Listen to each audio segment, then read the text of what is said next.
প্রিয় শিক্ষার্থী বন্ধুগণ, প্রথমে বিবি ম্যাথ একাডেমির পক্ষ থেকে শুভেচ্ছা জানাই। আশা করি ভালো আছেন সবাই। আজকে আমি যে টপিকসটি নিয়ে কথা বলবো সেটি হলো কীভাবে কয়েকটি দশমিক ভগ্নাংশের গুণফল সহজেই নির্ণয় করা যায়। যেখানে দেখেন এখানে কি তিনটি দশমিক ভগ্নাংশ রয়েছে, তিনটি দশমিক ভগ্নাংশের কি গুণফল নির্ণয় করব। তাহলে আমরা এটা দুটি স্টেপে কাজ করব। তো এই স্টেপ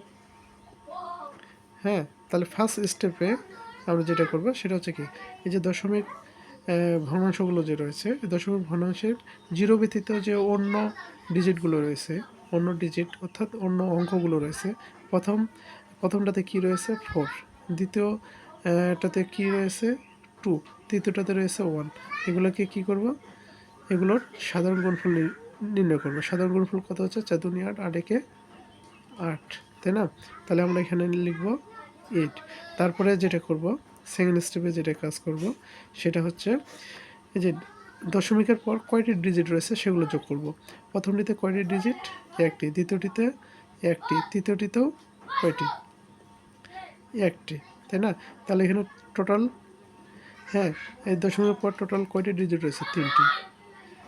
তারপর এই 3টি এর অর্থাৎ হলো এখানে দশমিকের পর জয়টি ডিজিট রয়েছে ঠিক তত ডিজিট ডান দিকে, এই যে ডান দিক থেকে বাম দিকে তত ডিজিট পরে কি বসবে, এই দশমিক বিন্দু বসবে। দশমিক বিন্দু বসার পরে যে আমরা সংখ্যাটি পাবো, যে দশমিক সংখ্যাটি পাবো সেটি হবে আমাদের কাঙ্ক্ষিত রেজাল্ট।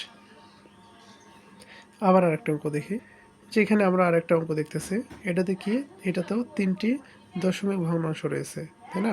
এই দশমিক ভগ্নাংশ রয়েছে, তাহলে আমরা কি ফার্স্ট স্টেপে আমরা যেটা করব সেটা হচ্ছে কি, এই দশমিক ভগ্নাংশগুলোতে যে জিরো ব্যতীত পূর্ণ সংখ্যা রয়েছে, পূর্ণ সংখ্যা তো না, পূর্ণ অঙ্ক, এটাতে কি রয়েছে, এটাতে কি রয়েছে 3, এটাতে কি রয়েছে 1, এটাতে কি ডিজিট রয়েছে, এটাতেও 3।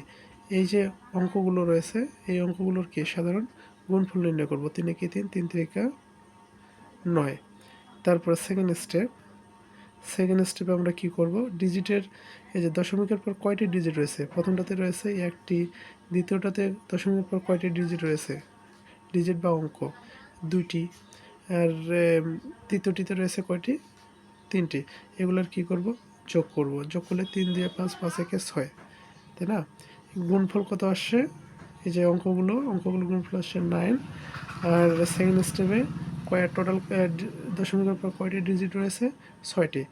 জয়টি ডিজিট রয়েছে ঠিক তত সংখ্যক ডিজিট পর, ডান দিক থেকে বাম দিকে তত সংখ্যক ডিজিট পর, অর্থাৎ অঙ্কের পর কি বসবে, দশমিক বসবে।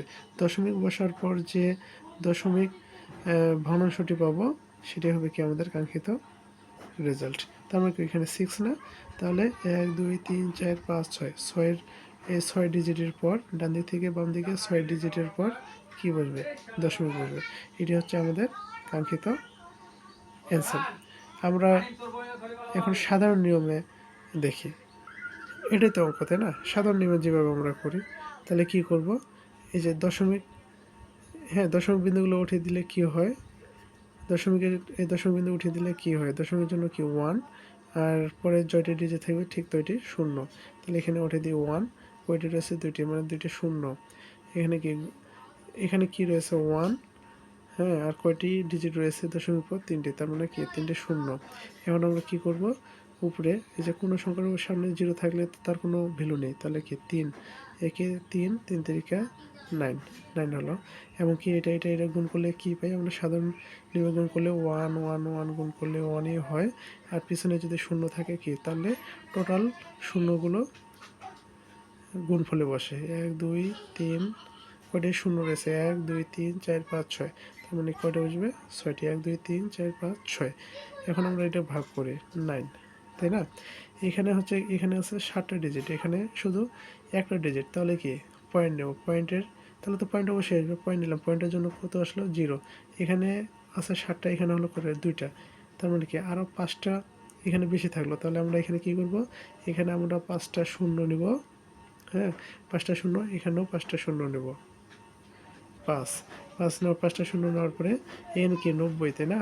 আর এখানে আছে কি 10, তাহলে কি 9, 9 10 90, আর এখানে 5টা শূন্য। তাহলে কি এটাই হলো আমাদের অ্যান্সার। আমরা দুইভাবে নির্ণয় করতে পারি, এইভাবে নির্ণয় করা যায়। ওটা কি, এটা হলো শর্টকাট নিয়ম, অর্থাৎ এটা দিয়ে আমরা সহজেই নির্ণয় করতে পারি। ধন্যবাদ সবাইকে।